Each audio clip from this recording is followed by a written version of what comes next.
नमस्ते गाइस, और आज की फाइट वीडियो में सबसे पहले बात करते हैं UFC 305 के बारे में। तो अभी इस कार्ड को लेकर कोई भी अनाउंसमेंट नहीं आई है कि इस कार्ड को हेडलाइन कौन करेगा, बट ये ऑलमोस्ट कंफर्म है कि middleweight champion Dricus Du Plessis और इजराइल अदेसाया की फाइट इस कार्ड के मेन इवेंट में होने वाली है। इसी चीज को लेकर रिसेंटली ड्रिकस डु प्लेसी ने एक ट्वीट भी किया, जहां पर उसका ये कहना था कि इट्स लुकिंग लाइक किसी को ऑस्ट्रेलिया में अपने एस को बीट करवाना है। अब इसके बाद ड्रिकस ने खुद को किंग ऑफ अफ्रीका बोलते हुए ये कहा कि वो रेडी है ऑस्ट्रेलिया में फाइट करने के लिए, और वो खुद भी नहीं चाहेगा कि वो किंग ऑफ अफ्रीका के साथ फाइट करे उसी के होम सॉइल में। यानी कि बेसिकली अदेसाया की ट्रोलिंग चल रही है कि वो ये फाइट उसके साथ अफ्रीका में नहीं कर रहा है। अब इसी के साथ जब ड्रिकस डु प्लेसी ने शॉन स्ट्रिकलैंड को बीट किया था, तो अदेसाया का ये कहना था कि उसने इस चीज को मैनिफेस्ट किया है कि वो ड्रिकस के साथ फाइट कर रहा है और ये फाइट हो रही है अफ्रीका में। तो इसी का मजाक उड़ाते हुए, क्योंकि ये फाइट तो अफ्रीका में नहीं हो रही है बल्कि ये फाइट ऑस्ट्रेलिया में हो रही है, तो ड्रिकस का ये कहना था कि फिर से अदेसाया की मैनिफेस्टेशंस बहुत अच्छे से वर्क कर रही हैं। बेसिकली चैंपियनशिप बेल्ट के लिए फाइट हो रही है ड्रिकस डु प्लेसी और इजराइल अदेसाया के बीच में। वेयरएज अगर नंबर 1 कंटेंडर की बात करें तो ये फाइट हो रही है रॉबर्ट विटेकर वर्सेस हामजा चिमाएव के बीच में। तो क्वेश्चन ये बनता है कि शॉन स्ट्रिकलैंड का क्या होगा।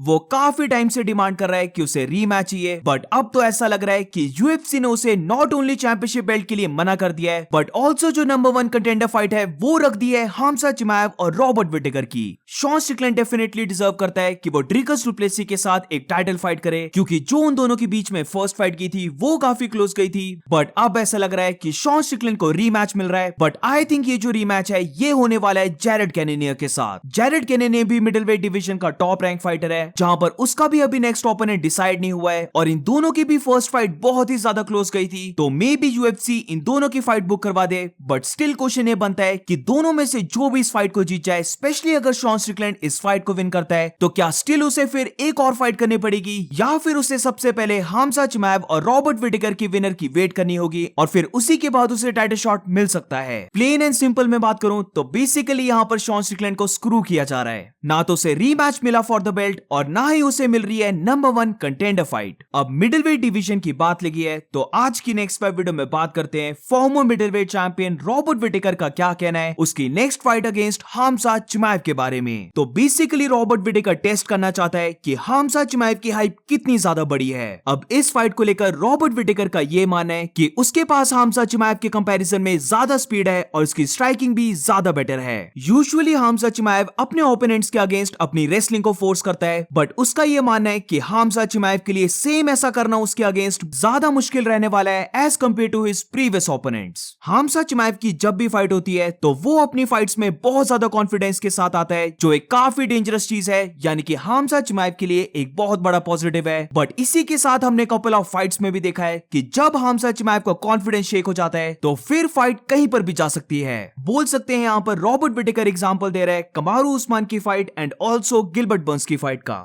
As well, I'd like to think that I'm going to go in there with a speed advantage and a striking advantage. I'm going in there thinking that I think one of his greatest strengths is the fact that he can force the wrestling on people, and I think it's going to be a little harder to force the wrestling on me just because of my distance, because of my control of spacing. Look to take him to war and just earn this win. I'm going to earn this win, and this puts me in perfect direction for a title shot.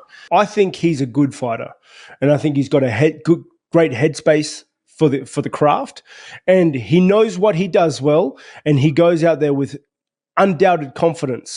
You know, that makes a very dangerous recipe, but also it's something that, like, if it gets shaken, then you don't know which way the cards are gonna fall, sort of thing. So I'm looking forward to testing that, to see how big the hype is, if you would.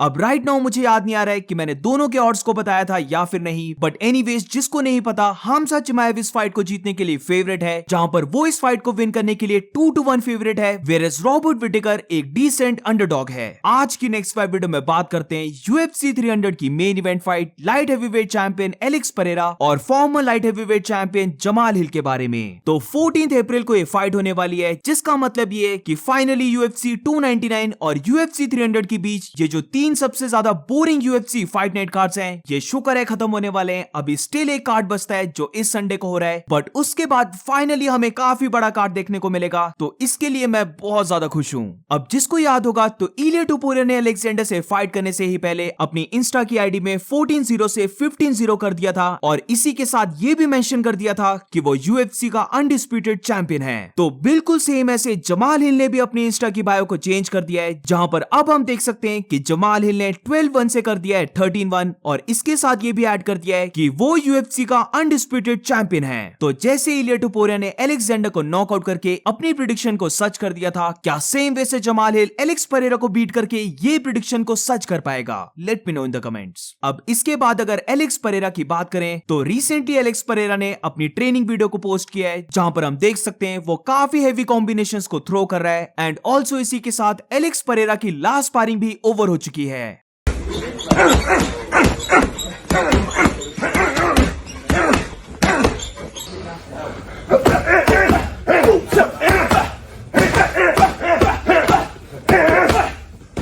आज की next 5 video में बात करते हैं light weight fighter Dustin Poirier के बारे में। तो it's looking like Dustin Poirier की फाइट बुक हो चुकी है, या फिर उसकी फाइट बुक होने में बहुत ज्यादा क्लोज आ चुकी है, क्योंकि रिसेंटली डस्टिन पोरियर ने एक पिक को पोस्ट किया जिसके कैप्शन में हम देख सकते हैं कि डस्टिन पोरियर ने लिखा है कि looks like it's back to work. तो क्या इसका मतलब ये कि यूएफसी ने डस्टिन पोरियर को इस्लाम महाचेव की फाइट दे दी है? मुझे तो ज्यादा चांसेस लग रहे हैं कि मिल चुकी है, क्योंकि अगर डस्टिन पोरियर किसी फाइट के लिए ट्रेनिंग कैंप कर रहा है तो वो या तो इस्लाम महाचेव की फाइट होगी, या फिर सेकंड चॉइस सिर्फ यह बन सकती है कि may be Dustin Poirier fight करे मैथ्यूज गैमरॉट के साथ। तो मुझे तो ये बहुत ज्यादा पॉसिबल लग रहा है कि इस्लाम महाचेव वर्सेस डस्टिन पोरियर की नेक्स्ट फाइट होने वाली है। आज की नेक्स्ट 5 वीडियो में बात करते हैं बैंटरवेट चैंपियन शॉन ओमेली के बारे में। तो रिसेंटली शॉन ओमेली ने अपनी नेक्स्ट फाइट का हिंट दे दिया है, जहां पर शॉन ओमेली ने ट्वीट किया सितंबर। अब अगर शॉन ओमेली की फाइट बुक हो जाती है सितंबर के मंथ में, तो इसका मतलब ये होगा कि यूएफसी शॉन ओमेली को एक और बड़ा इवेंट देने वाली है, जहां पर ये इवेंट काफी बड़ा रहेगा, क्योंकि पहली बार यूएफसी अपना इवेंट करवाने वाली है लास वेगस के स्फेयर में, जो अभी तक नहीं हुआ है। तो इसका मतलब ये होगा कि ये वाला पेपर व्यू इवेंट भी बहुत ही बड़ा होगा। अब शॉन ओमेली की फाइट होने वाली है मिराब दिलेशवली के साथ, बट यहां पर मैं होप कर रहा हूं कि ये फाइट मेन इवेंट ना हो, और इसका रीजन ये है कि अगर शॉन ओमेली और मिराब दिलेशवली की फाइट मेन इवेंट में बुक हो जाती है, तो को मेन इवेंट में फाइट होगी Alexa Grasso versus Valentina Shevchenko की। आई गेट इट कि एलेक्सा ग्रासो फाइट करने वाली है, तो काफी लोग उसे देखेंगे, और बेसिकली कोई माइंड भी नहीं करेगा कि ये फाइट को मेन इवेंट में हो रही है। बट स्टिल मेरी ओपिनियन में अगर एलेक्सा ग्रासो की फाइट होती है, तो वो फाइट होनी चाहिए नंबर 3, को मेन इवेंट होनी चाहिए शॉन ओमेली और मिराब दिलेशवली की। वेरेस अगर मेन इवेंट की बात करें तो ये यूएफसी अभी डिसाइड कर सकती है। अब इसी के साथ शॉन ओमेली ने एक फनी वीडियो को भी पोस्ट किया है, जहां पर बेसिकली वो डेमोन्स्ट्रेट कर रहा है कि वो मिराब के अगेंस्ट ऑक्टेगन के अंदर भागने वाला है, और जब भी मिराब उसके ऊपर टेक डाउन को शूट करेगा तो वो मिराब के ऊपर नी को थ्रो करेगा।